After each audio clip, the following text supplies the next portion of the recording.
క్రీస్తునందు ప్రియ సహోదరి సహోదరులారా, మన ప్రభువును రక్షకుడైన యేసుక్రీస్తు వారి ప్రశస్త నామమున కూడి వచ్చిన మీ అందరికీ ఈ ఉదయకాల శుభాలు తెలియచేయుచున్నాను. సమయంలో దేవుని వాక్యాన్ని ధ్యానం చేసుకుందాం. కీర్తనల గ్రంథంలో నుండి 22వ కీర్తన 8వ వచనమును చదువుకుందాం. యెహోవా మీద నీ భారం మోపుము, ఆయన నిన్ను విడిపించునేమో. వాడు ఆయనకిష్టుడు కదా, ఆయన వానిని తప్పించునేమో అందరు. ఈ మాటలు దేవుడు మన వెనికిడిలో దీవించునుగాక.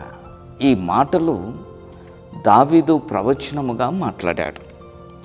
ఈ యొక్క కీర్తన మెస్సయ్య కీర్తనలో ఒకటై ఉంటున్నది. అందుకని మొదటి వచనములో నా దేవ నన్నేల చేయి విడిచితివి, ఆ మాట ప్రవచనాత్మకంగా మహోన్నతుడైన ప్రభు వారు శిలువలో పలికాడు. శిలువలో పలికిన మాటకు మనకు కనపడుతుంది. అయితే ప్రియమైన దేవుని బిడ్డలారా, ప్రియ విశ్వాసి, ఇక్కడ మనం చదవబడిన లేఖన భాగాన్ని మనం చూసినప్పుడు నీ భారము యెహోవా మీద మోపుము అని చెబుతూ, మోపుము, ఆయన వానిని విడిపించునేమో. వాడు ఆయనకి ఇష్టడు కదా, ఆయన వానిని తప్పించునేమో అందరు. ఈ మాట మనము చూసినప్పుడు ప్రియ దేవుని బిడ్డ, ప్రియ విశ్వాసి, కొన్నిసార్లు మన జీవిత ప్రయాణంలో, కొన్నిసార్లు మన ఆధ్యాత్మిక విశ్వాస జీవితంలో ఒక పక్క శ్రమను ఎదుర్కొంటున్నప్పుడు, ఒక పక్క ఇబ్బందులు మనకు కలిగినప్పుడు, మనము కృంగి వేదనలో ఉన్నప్పుడు అనేక మంది కొన్ని మాటలు అంటూ ఉంటారు. ఏమంటుంటారు? ఇంత ప్రార్థన చేస్తారు కదా, దేవుడు ఏమైండు, నీ దేవుడు ఏమైండు, నీ దేవుడు ఎందుకు నీ ప్రార్థన ఆలకించట్లేదు, దేవుడు నిన్ను ఎందుకు విడిపించట్లేదు అన్న మాటలు కొన్నిసార్లు మనం వింటూ ఉంటాం. అదే కీర్తనలో ఏమంటాడంటే, వాడు ఆయనకి ఇష్టడు కదా, ఆయన వానిని తప్పించునేమో అందరు. చూశారా ప్రియ దేవుని బిడ్డ, మహోన్నతుడైన దేవుడు నిన్నెప్పుడు సిగ్గుపరచనీయడు. ఆయన స్వరక్తం ఇచ్చి సంపాదించుకున్న మహోన్నతుడైన దేవుడు నిన్ను చేయి విడుస్తాడా? నలుగురిలో నవ్వులు పాలు చేస్తాడా? చేస్తాడా? ప్రియ దేవుని బిడ్డ, ఆయన ప్రజలు ఎన్నడూ సిగ్గుపడరని దేవుని వాక్యం సెలవిస్తుంది. ఆ మహోన్నతుడైన దేవుడు నిన్ను తలగానే ఉంచుతాడు కానీ తోకగా ఉంచడు. నిన్ను గణపరుస్తాడే కానీ నిన్ను అవమానపరచడు. ఆయన నామమును ధరించుకున్న నీవు ఒకవేళ భారముతో, ఒకవేళ అనేకమైన భారములతో నీవు ఉన్నావేమో. ఏ భారంతో ఉన్నావో తెలియదు నాకు.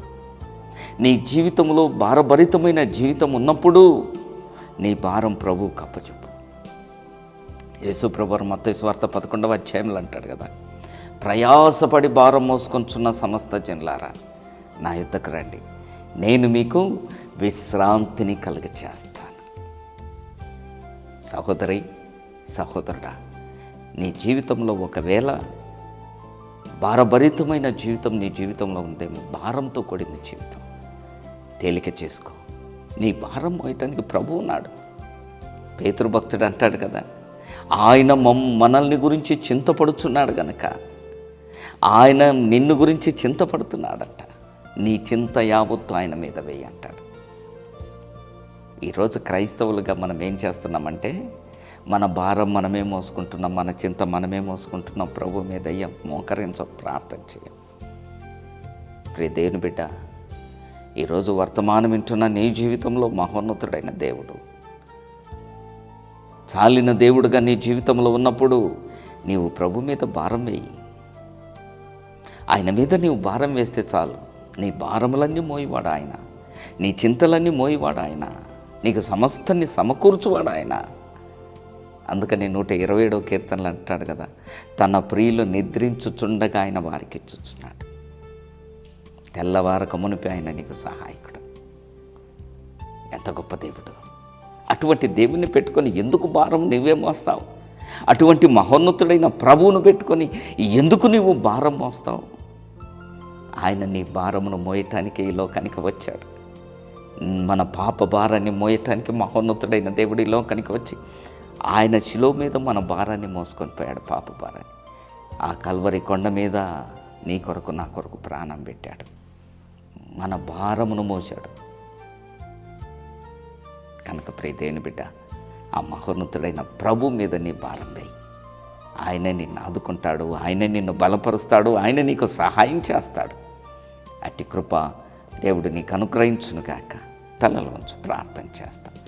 పరిశుద్ధుడా, మహోన్నతుడమైన దేవ, మహాగణుడా, మీ పరిశుద్ధ ఘనమైన మహోన్నతమైన నామానికి కృతజ్ఞతాస్తుతులు చెల్లిస్తూ ఉన్నాం. అవును ప్రభువా, మా జీవిత భారములు మోయివాడం నీవని మమ్మల్ని బలపరిచిన గొప్ప తండ్రి మీ వందనాలు చెల్లిస్తూ ఉన్నాను. విత్తబడిన వాక్యాన్ని నీరు కట్టి ఫలింపచేయమని నజరేయుడైన యేసయ్య నామమున అడుగుచున్నాము తండ్రి. Amen, amen. God bless you. ప్రభు నిన్ను దీవించును గాక.